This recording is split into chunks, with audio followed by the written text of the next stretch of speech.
Hello and welcome to the OrcaFlex 11.5 user group meetings. My name is David Heffernan and I'm Head of Software Development at Orcaina. And with me today, Chris Heaton, who is presenting part of the webinar talking about OrcaWave, and my other senior software developer colleagues, James Carlisle, Colin Lewis and James Pell. They will be manning the question and answer part of the webinar. Now, we in this presentation will be looking at the new developments in OrcaFlex and OrcaWave 11.5.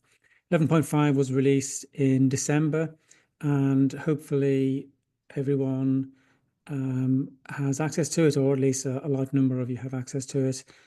Everyone who's eligible for the upgrade should have received it by now. So probably for a number of you, what we'll talk about won't be completely new. This will be quite a long webinar though, because we are covering both OrcaWave and OrcaFlex in one session. So we will take a break in between the two parts, like a 5-minute break, to give everyone a chance to have a breather, get a drink, etc. If anybody has any questions while we're presenting, then please ask using the webinar Q&A facility. And as I say, my colleagues will endeavour to answer them. Probably most of the questions we'll be able to answer in the Q&A through text. Any that we aren't able to answer by text, or maybe feel are better given verbally, we will wait until the end, and those will be answered live.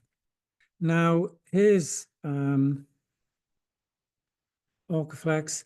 The documentation under Help What's New will list all of the new developments included in this version. As always, every time we do a release, it's all documented in the What's New. There are a lot more features in this in 11.5 than we will be able to cover in this presentation. So we are going to focus on the main, most significant developments. But if you're interested, come and look at the What's New. There'll be other features, the enhancements that have been added that will be interesting to you, I'm sure. And if you want to know more details about anything that I've talked about or anything that Chris talks about later on, then come and look at our What's New in the documentation. So to begin with, I'm going to talk about buried lines or covered lines. And this is a feature to further extend modeling capabilities for lines that interact with the seabed. And in recent releases, we've had a whole range of features in this area: restarts, seabed tangential resistance profiles, seabed data that varies with arc length, tabular content specification, line expansion factors, and so on. But in 11.5, we've introduced line covered sections, which are intended to improve modeling of upheaval buckling, specifically the mitigations to address upheaval buckling, mitigations such as pipe burial.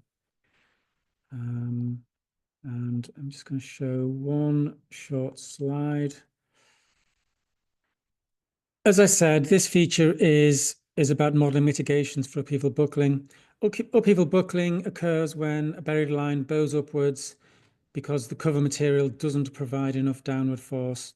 So what can happen is repeated thermal cycles can exacerbate this until a catastrophic buckle forms. And our goal, or the engineering goal rather, is to make sure that sufficient cover is in place to avoid such buckles. Now, looking through the rest of this slide, I'm just trying to give a sort of high-level overview of the aspects and characteristics that can be handled by the feature that we've developed. So you will provide cover resistance model, or you will define a cover resistance model representing these mitigations. This cover resistance model can include uplift, in resistance to both uplift and resistance to downward motion. That bullet point isn't very well worded. There is ability to handle partial or full mobilization of soil resistance. You can track ratcheting. Multiple layers of cover can be defined. The modeling is very general and actually allows for models defined by formulae that you input directly. And the feature, we kind of expect it to be used very extensively with restarts. So if you haven't used restarts yet, you're probably going to need to really take advantage of this feature.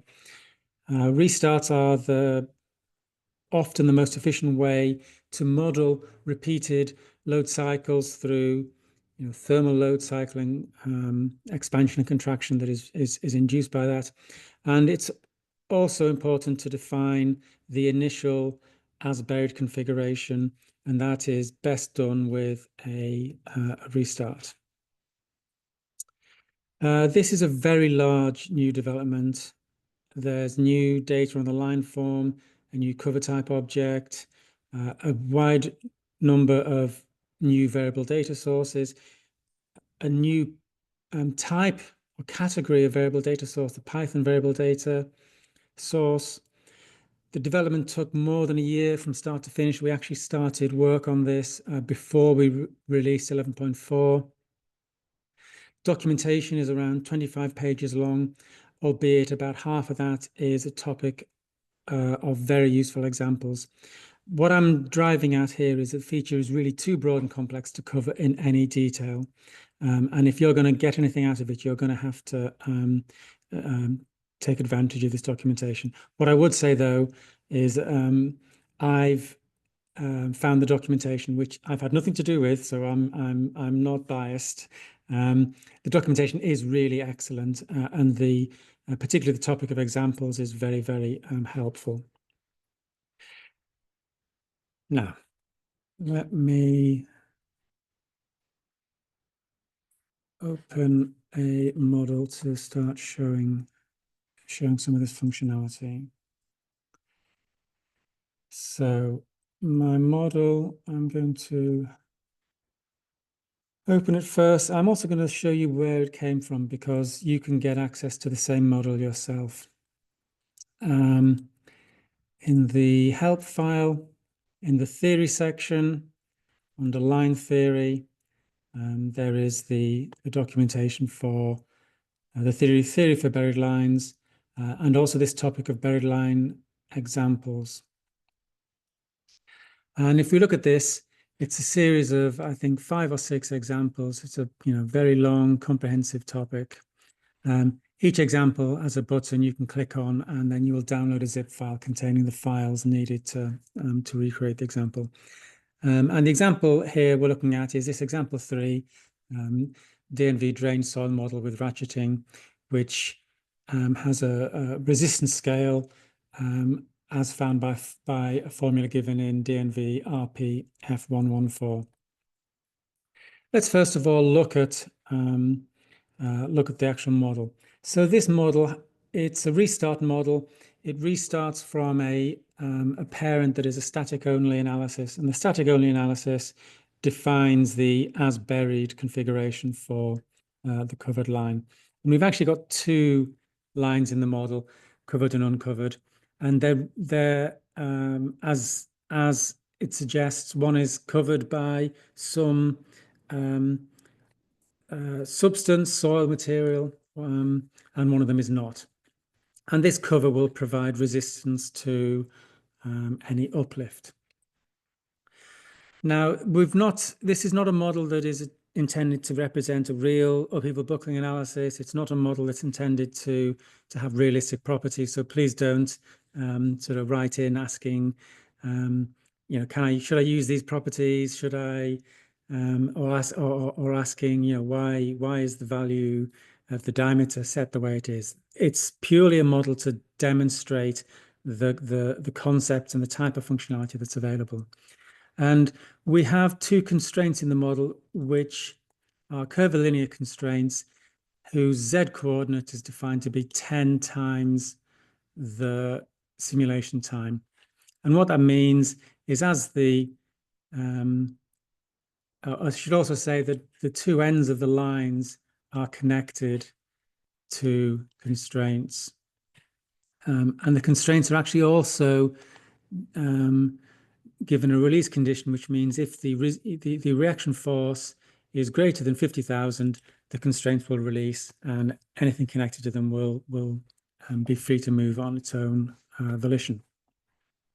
And as the simulation progresses, well, the ends of the line pick up because the constraints move up.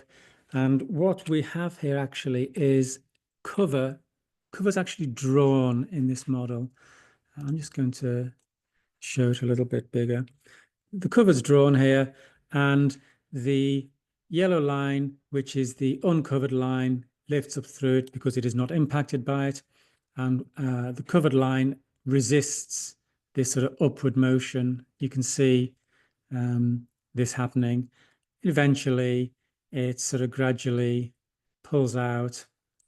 I step back.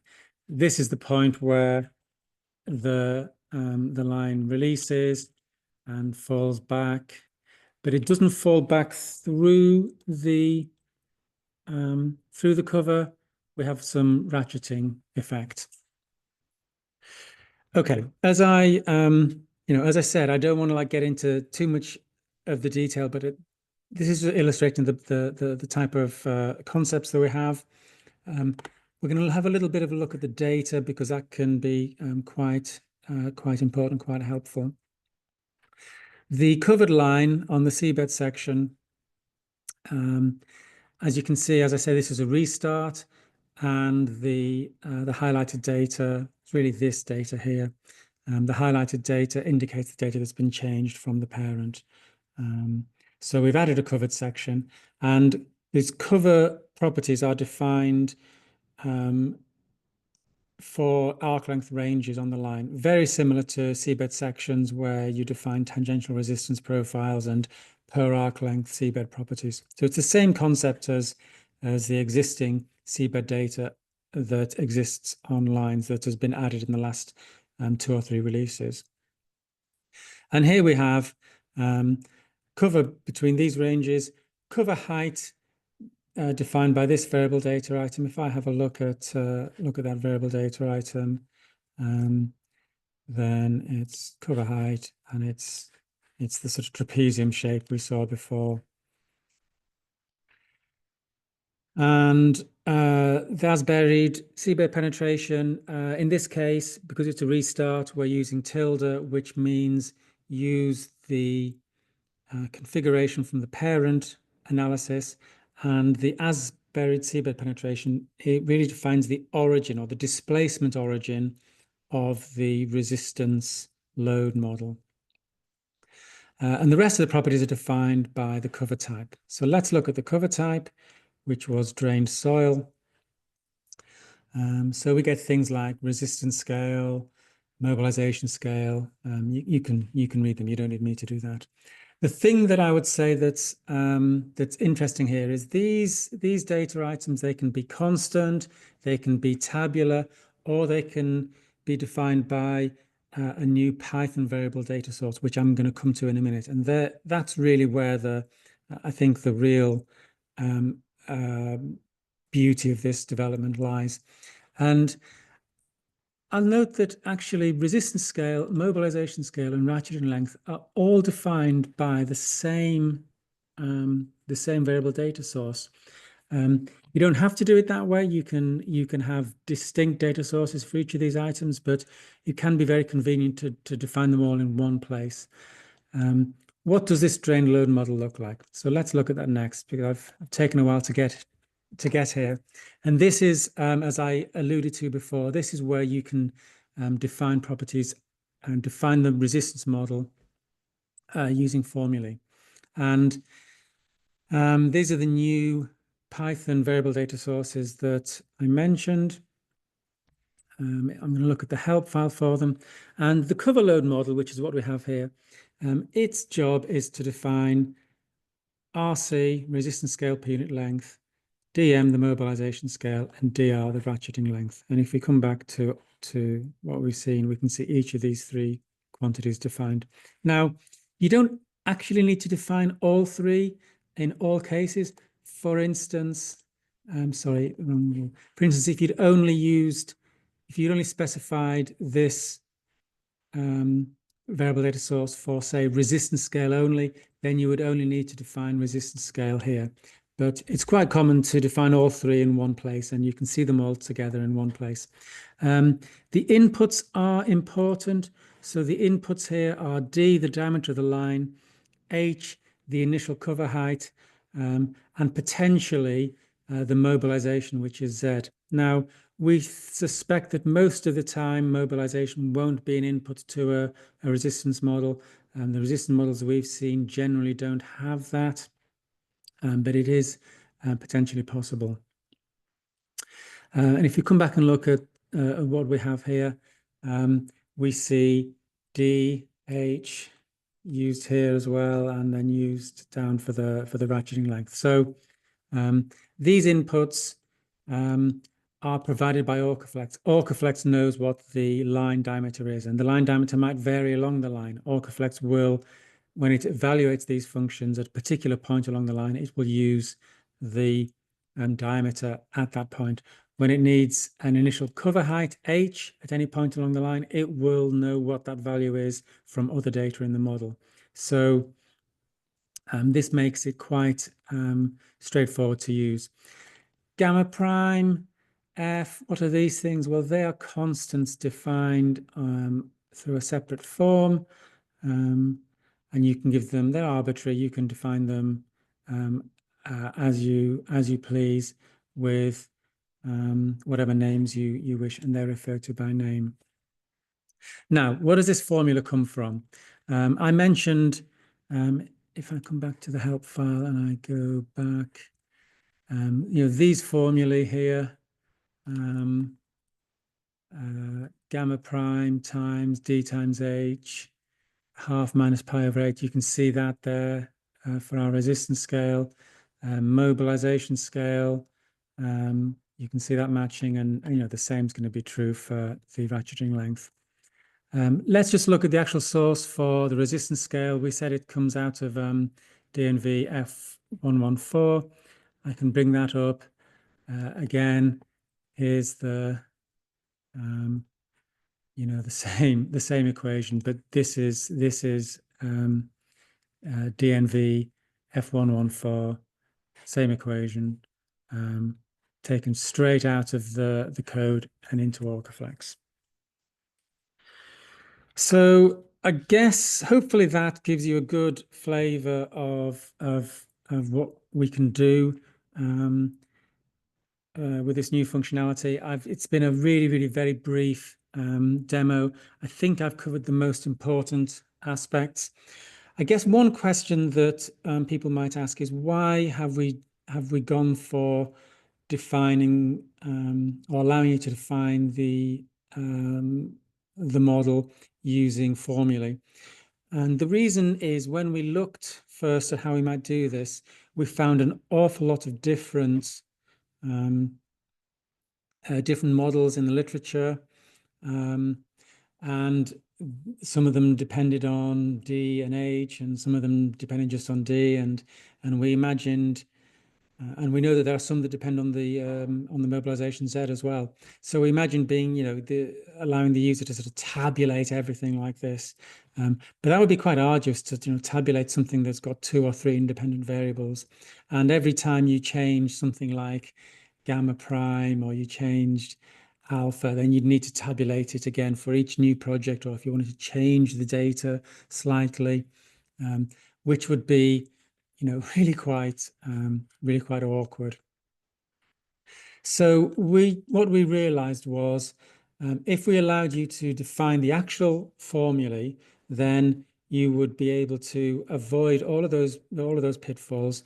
You'd be able to reuse the same simple formula across different projects. It would be much easier to do QA for it.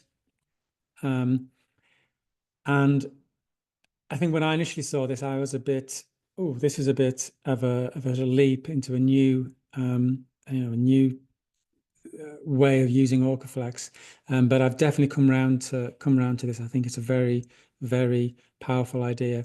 In fact, we've seen a number of other areas in the program where we think this type of data source would be valuable. So watch this space for future releases to see how that might play out.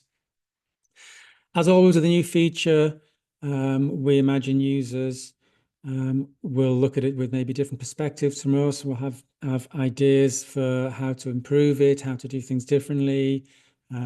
Maybe there's some capabilities we've not anticipated. So as always, please let us know if you have any opinions and suggestions, and we can hopefully take note of those and maybe do something.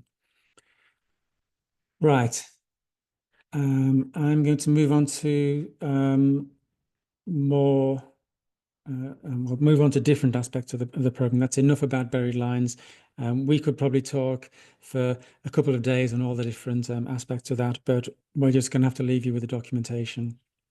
The next thing to talk about is synthetic lines, which is people have been modeling synthetic lines in OrcaFlex for as long as I can remember, and there've been some functionality and features that and better modeling that people have wanted, but we've not really worked out how to do that until recently.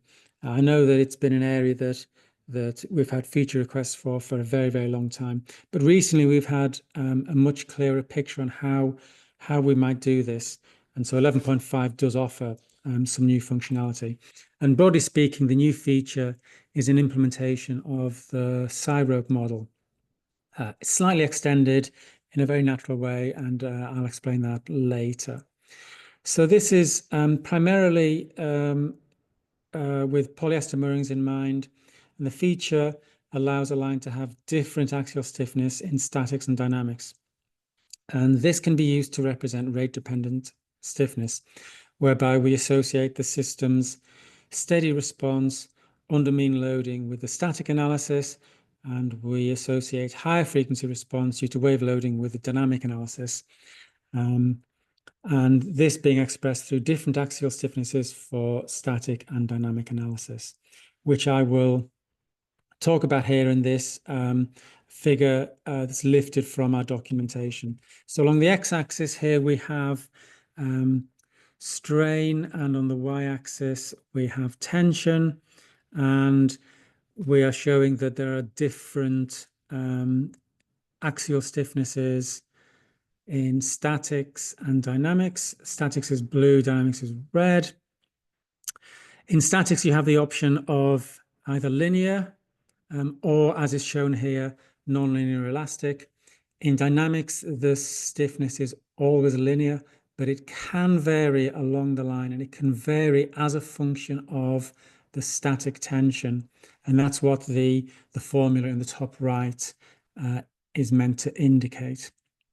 And what we do when we apply the model in OrcaFlex is we ensure that these two curves intersect at the static strain or the static tension, which means that we have continuity between the statics and dynamics, even though we are changing stiffness from one to the other.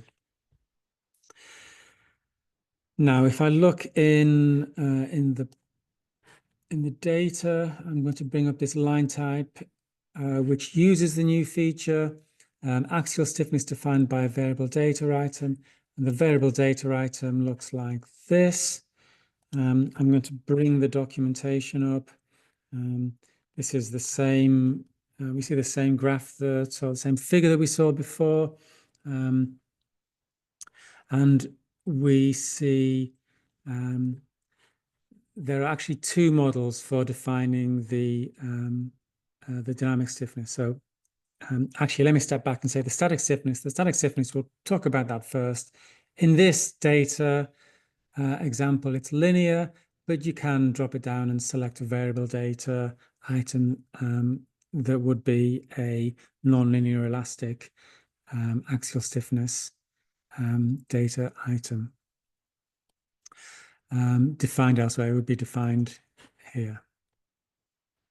Okay. But in our example, we've got linear.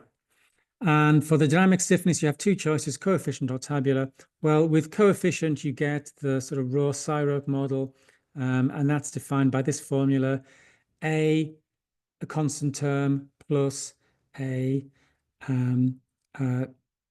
tension proportional term, B times the static tension. And this is what allows the dynamic stiffness to be a function of the static tension, and this is applied, this formula, or let's say in this case, this formula, this is applied at every single segment along the line. So you can have the segments that have higher static tension will have higher dynamic stiffness. The other option in the program is tabular, where you define a table of tension versus stiffness. It's just another way of achieving this.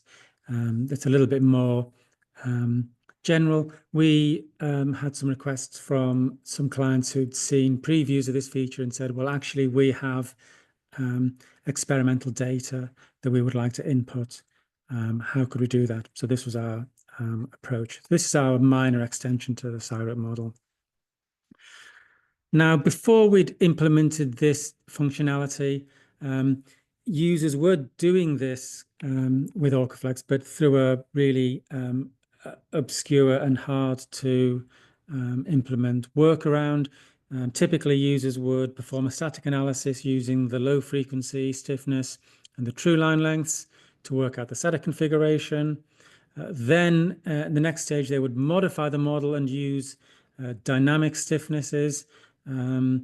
That would then give a different set of configurations. So then the workaround is to sort of fake or modify the line lengths to achieve the static configuration from step one. And that might be sort of a semi-iterative process. And then finally, once you'd achieved that to your satisfaction, you could perform a dynamic analysis. But this method, this workaround, laborious, error-prone, can be difficult to justify to your clients. Hopefully, the new functionality addresses this issue and makes the whole process a lot easier and slicker.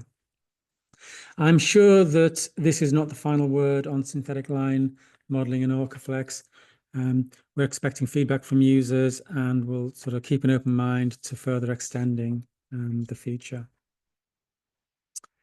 Right, I'm going to move swiftly on and talk about turbines. And I'm start off by loading one of our standard examples. This is K03, the IEA 15 megawatt reference turbine mounted on top of the UMain Volturnus semi-sub. And this is the model you would download from our website. I'm going to look at, where have I get it? Bring up my workspace. We can see we have, well, we've got a 75-second build-up period and 150 seconds in the main part of the simulation. Of those 150 seconds, we have 65 seconds with sort of normal operation and then a shutdown condition. The build-up is what I want to look at. Here we see the angular velocity of the generator, and it increases from 0 up to around 0.8. And this is like sort of startup of the turbine. Now, we have this done in 75 seconds here, but in many realistic real-world models, remember this is just an illustrative example, but in many real-world models, this can take maybe even thousands of seconds, because as the aerodynamic loads, they're different once the rotor is spinning, can lead to different offsets of the floater, and it can take quite a while in dynamics for the floater to settle, depending on the type of mooring system you have. So you might have an analysis where the actual majority of the analysis is the initial startup, and then you have a shorter section of the where you get the results you're actually looking for. So this was kind of frustrating. So what we've looked at is trying to find a way of capturing those sort of steady state mean aerodynamic loads in the static analysis. And the way we've done this is we've allowed you to specify the initial rotor angular velocity in the data, and this will then be applied in statics. And we will calculate the corresponding aerodynamic loads given, assuming the rotor spinning at that angular velocity, or the steady state or the mean loads. In order to do that, we need to solve the blade degrees of freedom with respect to the rotating frame. So it was quite a significant development. Prior to this, every single physical degree of freedom in the program is solved with respect to a fixed inertial frame. Okay, so let's have a look. I'm actually going to bring this back, bring the workspace up. I'm going to bring up another instance of OrcaFlex, and I'm going to bring up this model. And in this model, we have, we don't have a build-up, we just have the second 150-second stage number 1. There's no ramp. In the turbine, we have a angular velocity for the initial angular velocity, which is applied in statics. And we've also actually got an initial pitch that's calculated to correspond to this angular velocity. When I look at the workspace and I compare these two, you see they're actually very similar in the second part of the simulation. So we've actually done away with this buildup. There's a slight difference because we've actually just slapped on a wave right from scratch, and there are some transients. In reality, you would probably have sort of 30, 40, 50-second build-up for the wave to ramp up, and in the same time, the turbine controller would spin up.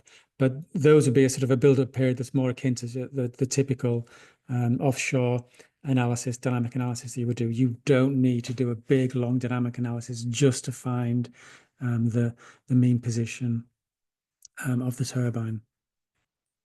Now, although we're applying this in statics, it's not truly static because, of course, we're getting loads that come from the rotor spinning. So you can maybe think of this as being a sort of quasi-dynamic loading, but it fits naturally into OrcaFlex static analysis. And this development, whereby we can include these loads, paves the way for quite a number of potential future developments that are attractive to users. We're thinking of rotating modes, Campbell diagrams, frequency domain analysis, including turbines, possibly more features than that. We will evaluate these potential developments alongside our other candidate developments. If you have opinions and preferences about what direction we should take, do let us know.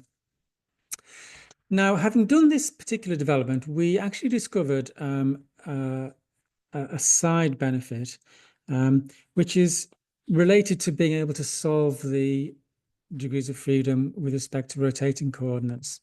And in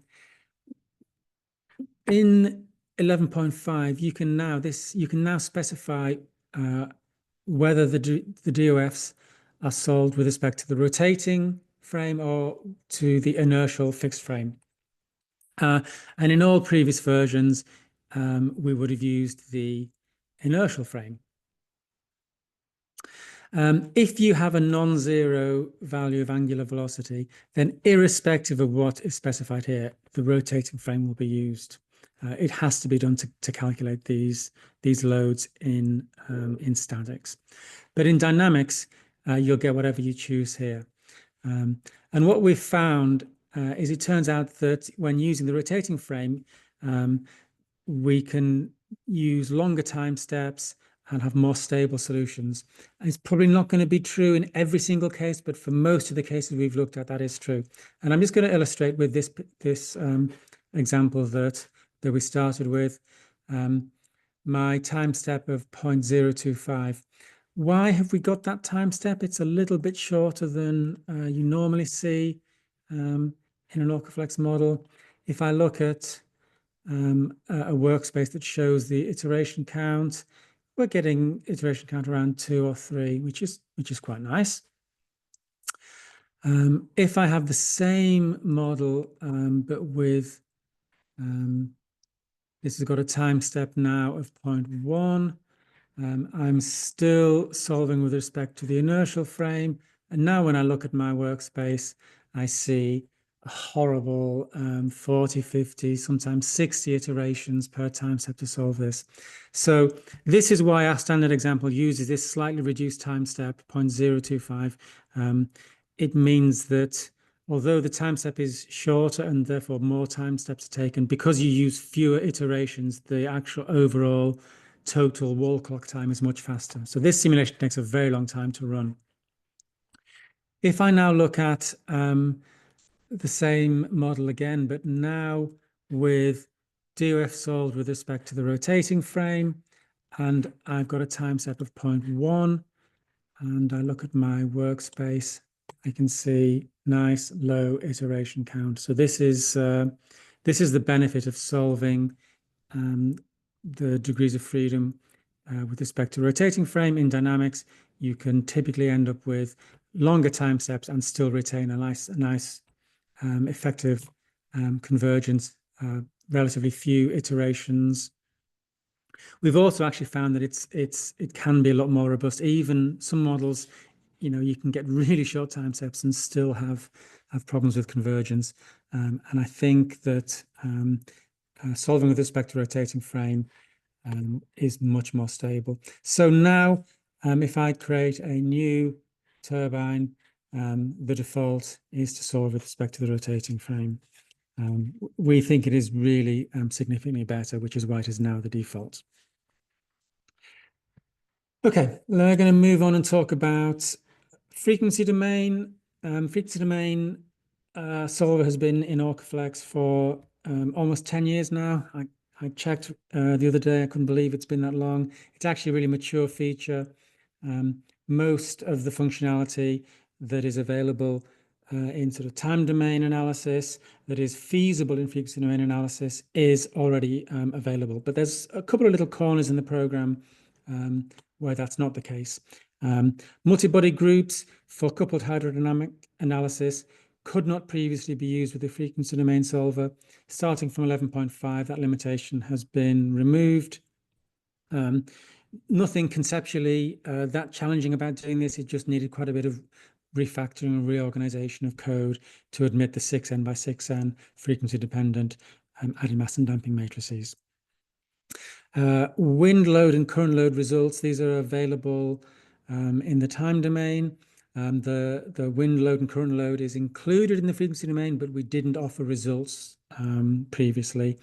Again, not especially theoretically challenging, but a fair amount of reorganization of code. That's now available. Those results are now available in 11.5. And one final feature relating to frequency domain I want to mention, which is to do with time domain synthesis. Now, most frequency domain analysis results that you get are typically in frequency domain terms, standard deviation, spectral moment, spectral density, etc. But it is possible to synthesize time histories, envelope range graphs, replays. Let's have a look at this. We've got a replay running, and we can bring up a time history. And this isn't strictly a frequency domain representation, but what we're doing is we're taking the frequency domain solution and we are synthesizing time histories from it, given a particular realization. And a realization is defined by things like, wave seed, wave origin, wave time origin, and so on. And all these data that determine the realization, they are not used in the actual frequency domain analysis. They don't impact the frequency domain results. They don't impact the solve. But previously, you could not edit these after you'd done a solve, which was a little bit frustrating. If you wanted to look at different realizations of the same analysis, you would have to reperform the analysis, which felt a bit silly.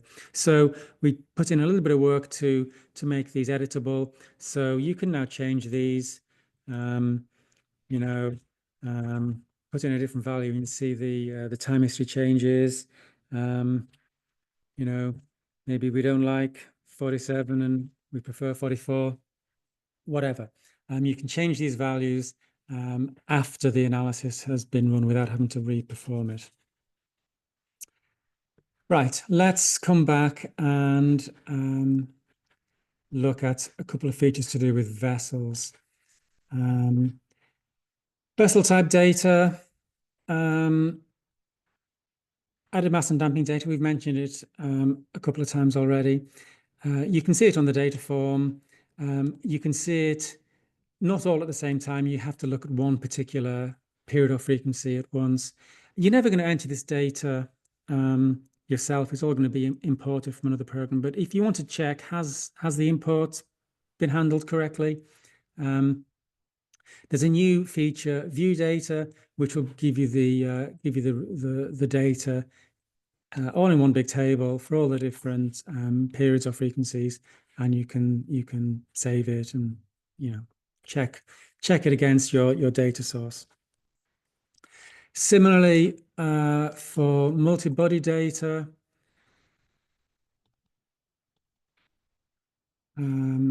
again, these added mass and damping matrices, you can only see them for particular periods or frequencies. And furthermore, you can only see them for particular combinations of bodies. So these are particular 6x6 blocks in the 6n by 6n matrices.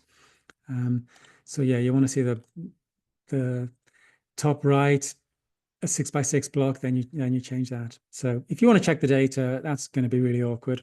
Again, there's a view data button, and now we see the sort of 12 by 12 matrices all in one place. Okay, we're kind of on the home straight now, so just a few little smaller features to talk about. Got one of our standard examples, F06, so this little spool piece. It's quite nice.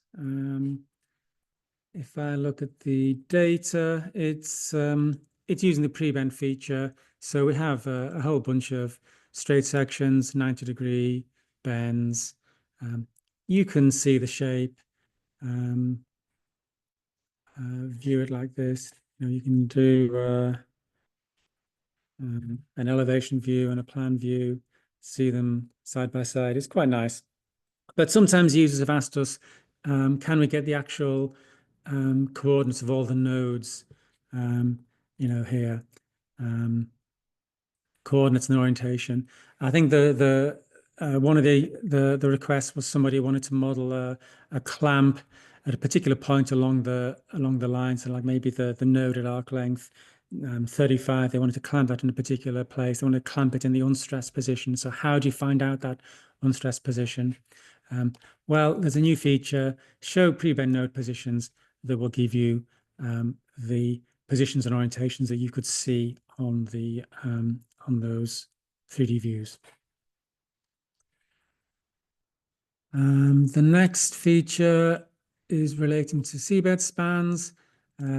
My example that I concocted is actually a chain of static restarts where we lay the line down on the seabed. I'm going to slow this replay down.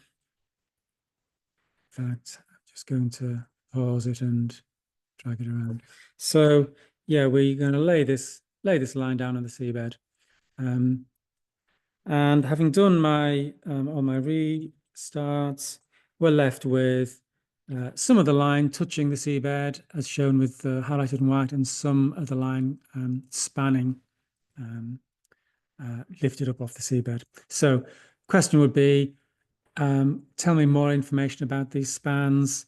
How long is the span? What are the clearance?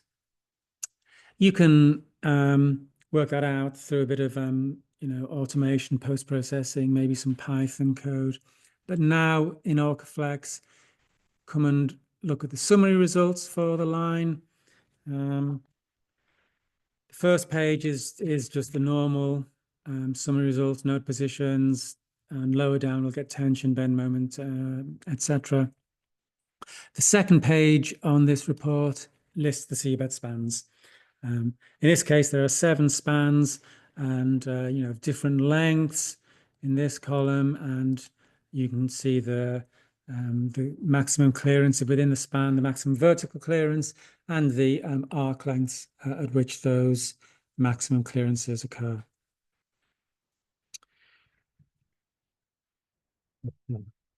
The final topic to discuss is the user interface. And let me just show version 11.4.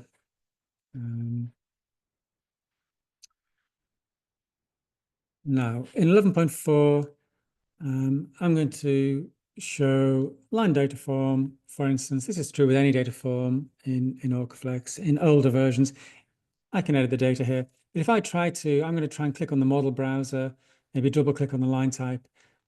I mean, you can't see me, but I'm actually double clicking on this. Nothing happens. It's because this form is displayed as a modal form, which means you cannot interact with any other aspect of the user interface until you're finished with this form. I mean, yes, you can show other forms, so I can bring up the line type form, but now if I click on the line form, if I try to drop this down, I can't interact with that form because now the line type form is the one that is shown modally, and you have to interact with that. In order to get back to the line form, I have to close this and so on. Okay, let's go back to 11.5 and the same thing. Have a look at the line. Now I'm going to come over here, double click on the line type. Now I can do that. Click on here. I can say, bring up the properties form. I can change a value and see the properties, the values update. This is great if you've got multiple monitors or big monitors, but it's a little bit awkward on a single screen in Zoom. I can drag the line around. You can see the end positions changing. I connect to the seabed. You see the connect to object changing to anchored. So it can be a much more easier way to work. This, in contrast to the modal forms, this is known as a modeless form, and the words are sort of computer science or user interface words, and they're not, to me, they're not very effective or intuitive words. But what we mean by modeless is not modal. And what we mean by modal is when it's showing, you can't interact with anything else. Now, most people, when they've seen this way of working with modeless forms, never want to go back. But if you do want to go back, you yearn for olden times, then you can come to the preferences, miscellaneous, and choose to use modal forms if you so wish. The one final thing I want to talk about is on the on the data forms, on the data entry. I'm going to start off by looking at the calculator, which hasn't changed itself. However, the shortcut has changed. Previously, the shortcut to open the calculator, which looks like this, previously that shortcut was F12. And the reason we've changed it is that F12 is the shortcut for reset. And now that we have modeless data forms, if you are in this situation, you're in static state, you press F12. Does F12 mean open calculator, or does it mean reset the simulation? And that clash wasn't really a clash when forms are shown modally, but when the forms are shown modeless, then that clash isn't really supportable. So we've changed a few shortcuts. So I just want to mention there's two or three others around the program that look a little bit different. If you're here and you go to press F12 to use a calculator, it's just going to reset your model. Let me do that. I'm pressing F12. Oops, my model's been reset. Instead, you use Control F12. And let's just seek into the next part of the point I'm trying to make. I'm just going to type in 2 + 3 = 5. Well, I don't really need a calculator to do that, but let's pretend I'm hopeless at arithmetic. And then do Control F12, and it closes the calculator and puts the value in the cell that was open. Do that again. Let's do something like, pi times 2. Control F12, and it comes. Well, that's quite nice, but it's still a little bit clunky. We've come up with an even more efficient way of doing that in this release.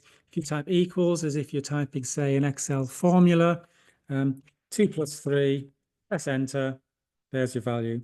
Equal 2 times pi, square root 2, and so on.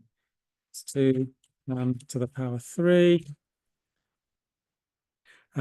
We don't remember the formula.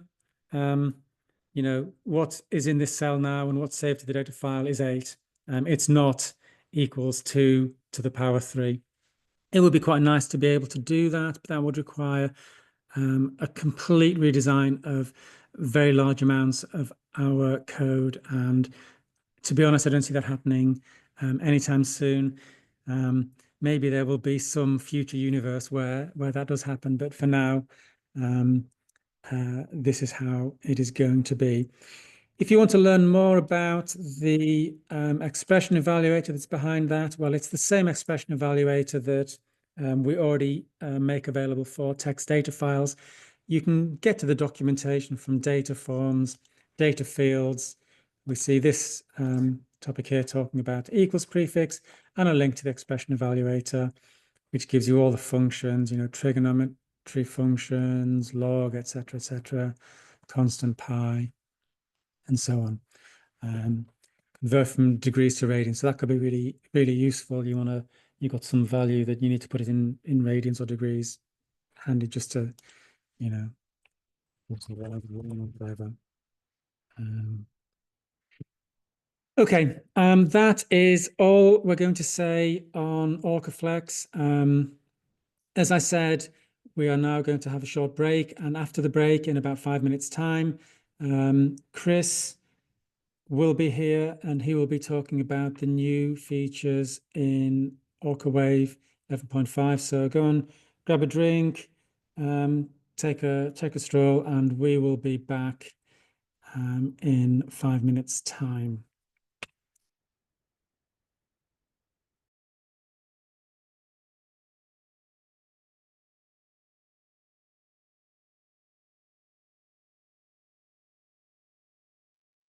Hello, and welcome back after the 5-minute intermission.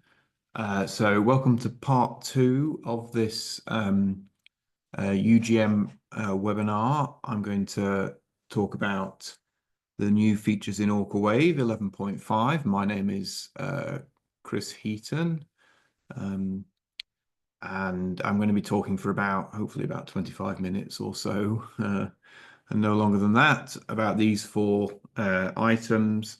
And then we'll, if there are any questions in the Q&A that are still outstanding at the end, then we'll pick them up at that point at the end of my presentation. So I'm going to start off by talking about time domain panel pressure. And this is certainly the biggest development in the OrcaWave part of our software, but you won't actually find it, having said that, in the user interface for OrcaWave, nor will you find it in the OrcaFlex user interface. So as I'm going to explain, this development is really a calculation that combines both programs, OrcaWave and OrcaFlex. And we thought it was most logical if it was accessed via the API, which combines both the capabilities of both programs and can access both at the same time. And before I get started on topic, it's also worth noting that this development is 100% due to the requests we had from users. It really wasn't on our radar or anything like this until you started requesting it. So do bear that in mind when we plead you for feedback after the webinar, or when you consider sending us an email during the year. Your requests really do get read, and they do have an impact on the software. Okay, so let me begin. The essence of this feature, as the title of the slide indicates, is that it's a disaggregation of dynamic vessel loads, familiar vessel loads, down to the resolution of a panel mesh. And you can now do that in 11.5 by combining an OrcaWave model on the one hand and an OrcaFlex time domain simulation on the other hand. And what you get out of it is a time history for the water pressure on each panel of the hull. And the motivation for this is to take those pressures and use them in some sort of structural finite element analysis. So really, it's you should be thinking about large vessels, large structures here. So it's big ships, or it's semi-subs, or it's floating platforms, etc. And the other relevant bit of context that I want to give at the outset is that if you were with us a year ago, you'll recall that in 11.4 we added a new concept called sectional bodies in OrcaWave, and correspondingly sectional vessels in OrcaFlex. And what they did was they allowed you to split up a large structure like one of these, as shown in the slide, into sections, maybe 5 or 10 or 100 sections, that sort of number. And the user requests that prompted that development were users who wanted to perform a basic structural analysis at necessarily a fairly coarse spatial resolution, but they wanted to do it using OrcaFlex tools and do it quite quickly in OrcaFlex, perhaps as a screening analysis, to then down select a small number of cases to really study in detail in some specialized finite element tool. So that was the context last year, and this year's development of time domain panel pressure is really a continuation of that down to an even finer spatial resolution. And I think it's therefore associated with getting inputs for a more sophisticated, probably slower running, but more detailed structural analysis in some third-party software, the sort of thing that you can't do in OrcaFlex, at least at the moment, with some finite element tool that you have available to you. So that's the context, but it begs the question, what's new here? Because OrcaWave already has two types of panel pressure results. Well, the key thing that's new is that those existing results in OrcaWave are essentially frequency domain quantities. The result called panel pressure is a frequency domain quantity associated with the frequency domain motion, that is the displacement RAOs. And the decomposed panel pressure results that exist in OrcaWave are somewhat more general. They can be applied to any general frequency domain motion beyond the displacement RAO motion, but they are still frequency domain quantities. So they're not useful to port. They don't tell you what you need to know to perform a structural solve in a finite element solver. So the new calculation, the key thing, obviously, is transferring those results into the time domain. And the transfer into the time domain requires a specific time history of vessel motion in order to make that translation. And that is the ingredient that comes from the OrcaFlex time domain simulation. And then the two are combined to produce these results as I've described them. So hopefully that explains what we're calculating and why. And I'll illustrate it using, again, this now familiar platform for floating wind turbines, the Volturnus platform shown in yellow on the left-hand side there. And the reason I want to use this example in particular is that we now have an example on our website which you can download and play with the model files at each of the three relevant spatial resolutions you could consider and study a structure.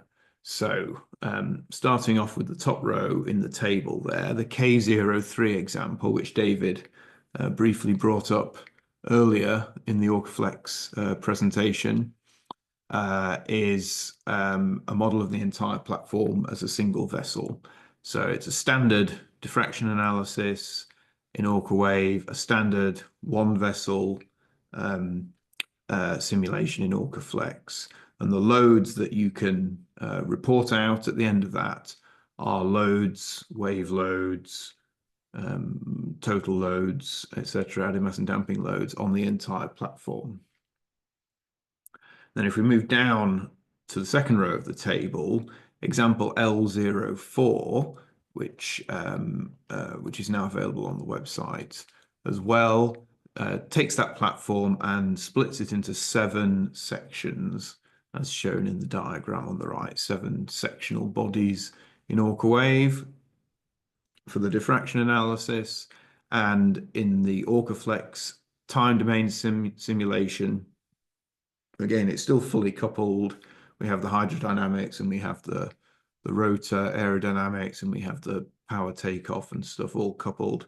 But the hydrodynamics is represented by 7 sectional vessels. So you can inspect results for the loads on each individual section, and then perhaps if you link them together with constraints, query what the loads might be between the sections. And then the final row in the table to sort of continue this illustration is the new example L05, which we only put on our website a couple of weeks ago.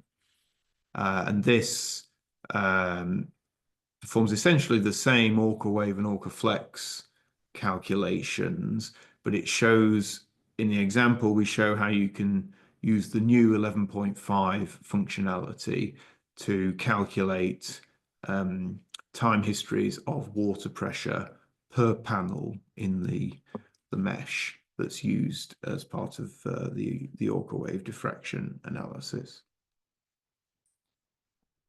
So these 3 examples, as I say, span the 3 different spatial resolutions that it's now possible to think at and study the loads on the platform. Okay, so I think that's helpful, and if you want examples, that's where to look.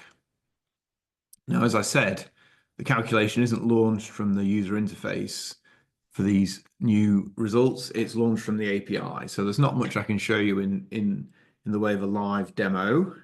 I'm not going to demo a function call as a command line for you.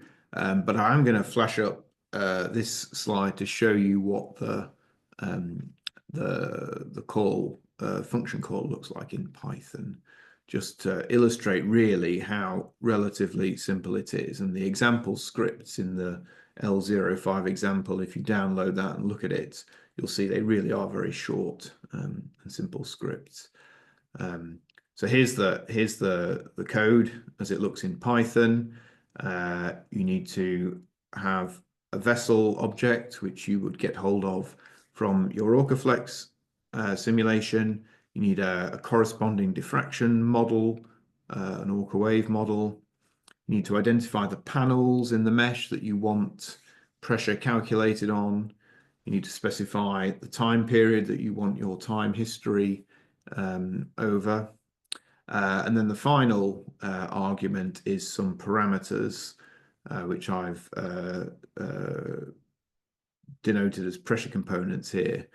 So I'm going to explain what they are, but in a sense, that's the only novel, perhaps unfamiliar part of the information you need to assemble in order to call this function from the API.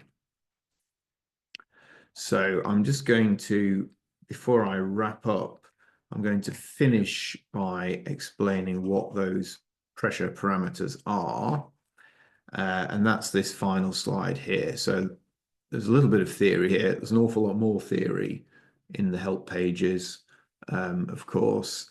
But what I want to say here is that the headline, really from the theory, is that the water pressure has 3 different components, and you can choose which of them you include in the calculation and in the results that you'll get from this feature. So there's a hydrostatic, a diffraction, and a radiation component, and each of those corresponds to a distinct OrcaFlex load on a vessel. So whether it's hydrostatic stiffness load, or wave load, or added mass and damping load, those are the 3 respectively. I think this is, in my view, the easiest way to understand the theory, rather than building it up from the theory of the diffraction solve and what are the different ingredients in the velocity potential. I think this is the easiest way to think about it, because it will tie each of these 3 to a familiar concept, which is a familiar vessel load in your OrcaFlex analyses.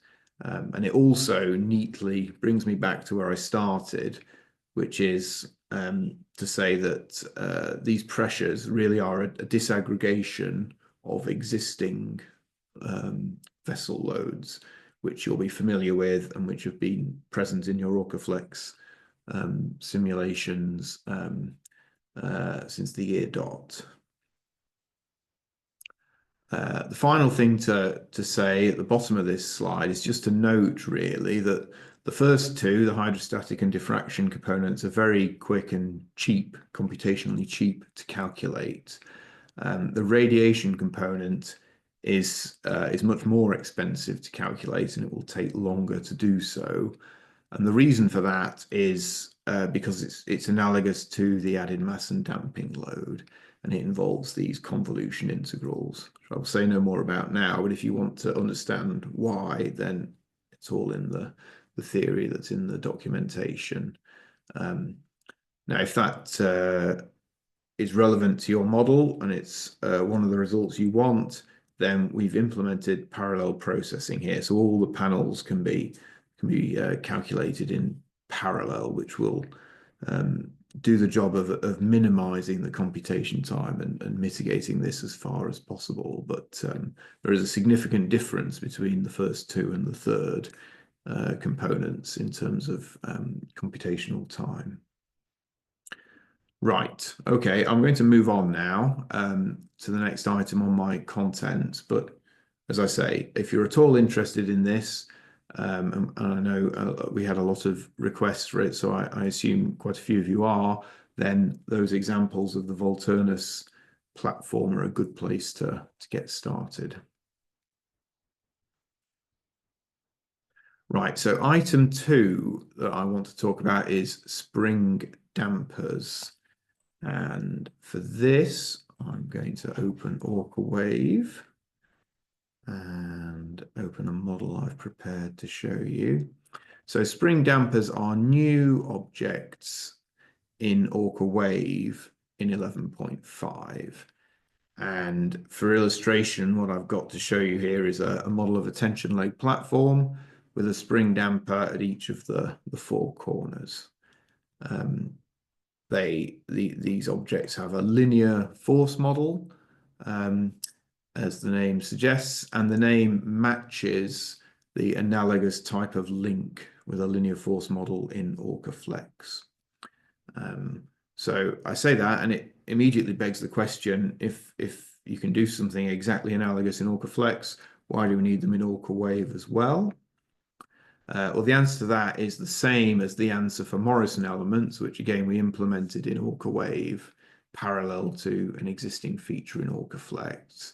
And that's because these are objects which affect the motion of the body, which means in OrcaWave they affect the displacement REOs you would calculate, and therefore they affect any calculation of QTFs, second order loads, or C-state RAOs. So if a tether or a mooring line or a fender or anything that looks remotely like this affects the motion, it really must be captured somehow in OrcaWave if you want to get realistic displacement RAOs and therefore a good quality calculation of second order loads, of QTFs, and of C-state RAOs. So that is the motivation. It's exactly the same as I explained a couple of years ago when we were implementing Morrison elements. Now, looking at this example of the tension leg platform, as I say, it has 4 spring dampers, and the data is defined on this new page in OrcaWave called spring dampers. And if you've used the analogous links in OrcaFlex, this data will look extremely familiar to you. Each spring damper, we define some basic properties up here, and then for each of the 4, we specify what the end A and end B are connected to, and the position of the ends. So in this example that I'm showing you, for each spring damper, end A is connected to the platform and end B is fixed in space, and actually it's located on the seabed, as you saw in the 3D view. And the stiffness here is such that the tension leg platform is in static equilibrium, and we're good to go now. Compute displacement RAOs and move on to QTFs and so on. I want to say it's important to note, because some of you might have been working with models like this already, that this configuration, where a spring damper connects a body to a point that's fixed in space, could be modeled in previous versions of OrcaWave. And the way to do that was via the external stiffness and damping matrices on the constraints page.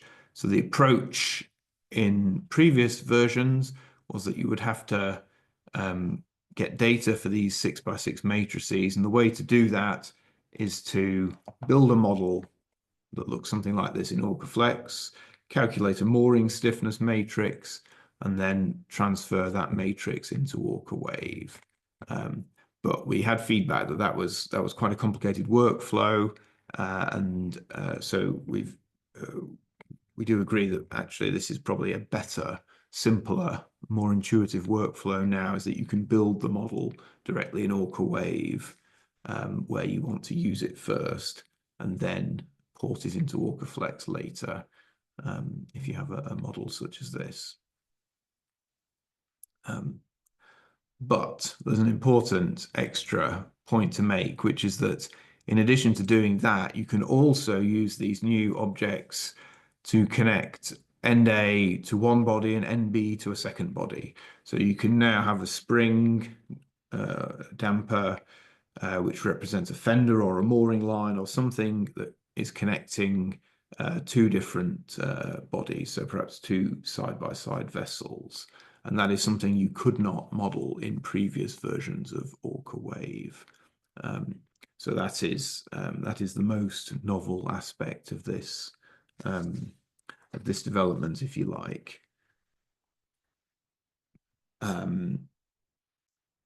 Two final things I want to say very quickly before I move on.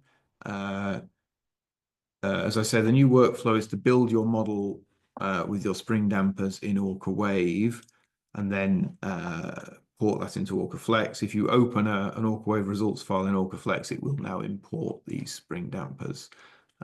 So that transfer will happen for you automatically. And the other thing to say is that all of this data related to spring dampers, how many there are, where they are, what's their stiffness, and so on, that's all stuff that you can edit in a restart model in OrcaWave. So that allows you to experiment with lots of different mooring configurations in a very fast and efficient way. So if you're into doing that sort of analysis, you definitely want to be on the game with restart analysis in OrcaWave. Good. Okay, so let me move on then to the third of the 4 items on my contents, which is the performance of the validation process in OrcaWave. So let me open a different model. Section 3. Here we go. And this is all about the performance when we select this option here to perform validation of panel arrangement. So this is an option which I know a lot of people leave unticked, and it's unticked by default, and that's because it makes the validation take so much longer. But it's actually really useful because, especially if you get some kind of error during your calculation or you get unexpected results, it's often very good at identifying the cause. So for a quick demonstration of that, I've got this model, which is a fairly large mesh of the Chryso VLCC, very large crude carrier vessel. There's about 21,000 panels in this mesh. And I have sabotaged it by adding in an extra panel which awkwardly overlaps with one of the genuine panels in such a way that it will cause a floating point exception during the calculation. And if I don't have this box checked, the validation happens very quickly, but it doesn't uncover anything that's too alarming. There are just a few panels with large aspect ratio. But now if I check that box and do the validation, for a start, it happens very quickly for 21,000 panels. Previously, this would have taken 2 or 3 minutes. It's now just taking a few seconds. And hey presto, here is a warning about centroids of some panels being on the perimeter of others, and this is likely to cause a floating point exception during your calculation. So, as I said, this tool can identify problems like that. And if we look in the mesh view, there it is. There's the rogue panel, which I've added in, as I say, which overlaps in just the wrong, awkward kind of way. So you might want to run this sort of validation once you're happy with everything in your mesh, turn it off, but it's so much faster than it used to be that I think it is worth exploring now, and it's not inconvenient in the way it was previously.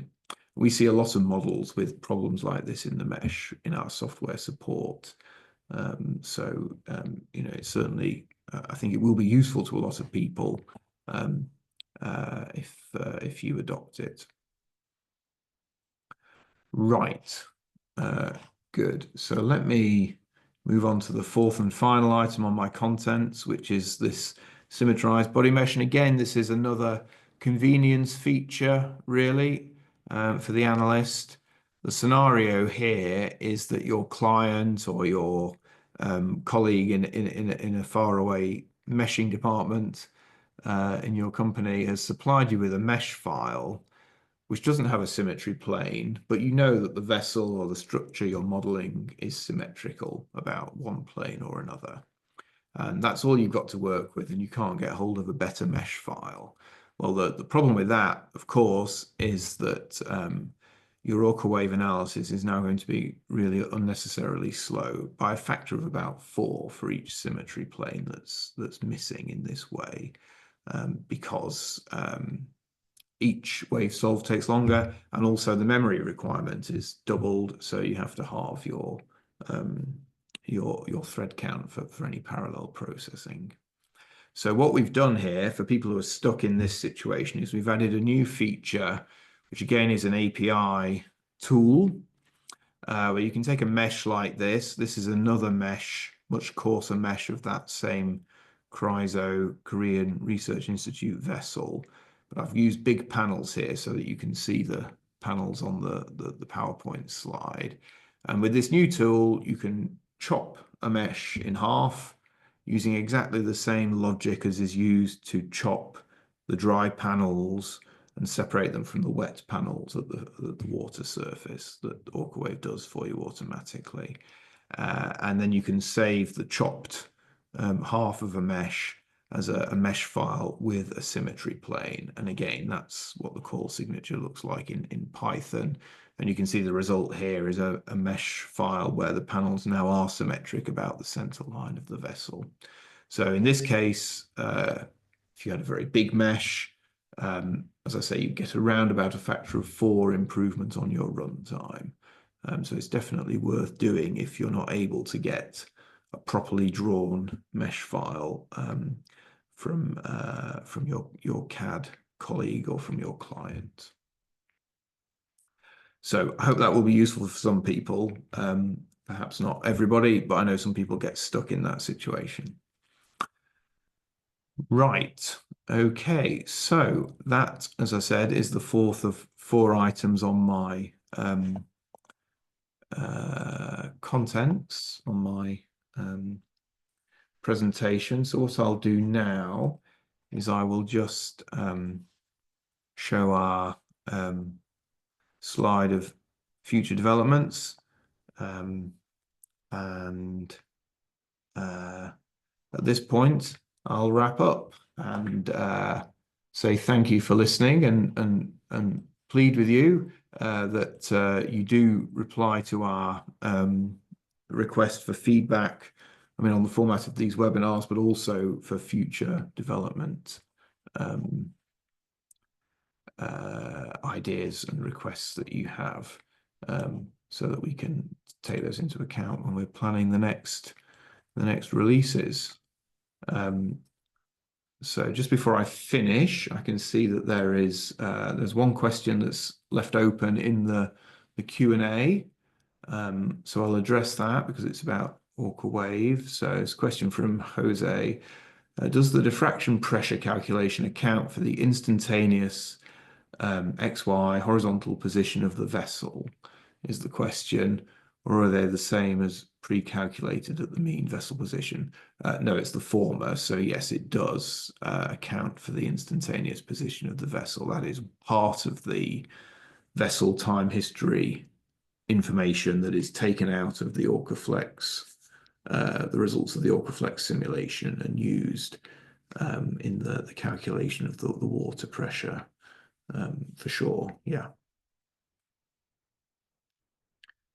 Okay, so that's addressed that. So there are no more remaining questions to answer here. So if you have any questions, you need to start typing quickly in the Q&A. Otherwise, we shall wrap up very soon. Can I just pop back in and say a couple of sort of housekeeping points? Thanks a lot for attending, as Chris said. You should receive a post-webinar email in the next 24 hours or so, inviting feedback. As Chris said, we'd really appreciate that feedback. So thank you very much in advance for any responses we get. And the recording of the webinar will appear on our website, or it'll appear on on YouTube, on a YouTube channel, but linked from the website. So if any of your colleagues haven't been able to attend, then you can get access to it that way. Actually, though, this webinar will be available on demand for the next couple of weeks. So you can actually sign up and watch, or your colleagues rather, can, if they've missed, can sign up and watch the recording via the same Zoom links that you use to sign up. Again, you can get those from our website. Thank you very much for attending. We've got one more question, which I'm going to pass back to Chris, who will then wrap things up, I think. Okay, sure. Yeah, one more question. So kudos for your speedy typing there. Does the diffraction pressure calculation take into account the instantaneous wet surface? So short answer to that is no. It's the hydrodynamics are captured in this calculation of water pressure in the same way as they are captured in the, in the diffraction theory that OrcaWave currently implements to produce a hydrostatic stiffness matrix on the one hand, which is linear hydrostatics that apply in the absence of waves, and then load RAOs, which capture the first order effect of the time varying wave surface on the vessel. But what we don't have at the moment, as I'm sure you know, in OrcaFlex is an ability to calculate hydrostatic stiffness, or indeed any hydrostatic loads, using the instantaneous wet surface of a vessel hull. That is a feature that's been asked for a few times. I know that some of our competitors, notably Proteus, can do something in that area. So if that's something you specifically want, then make sure you let us know in the feedback. But perhaps it's just a clarification question here as to the nature of the calculation.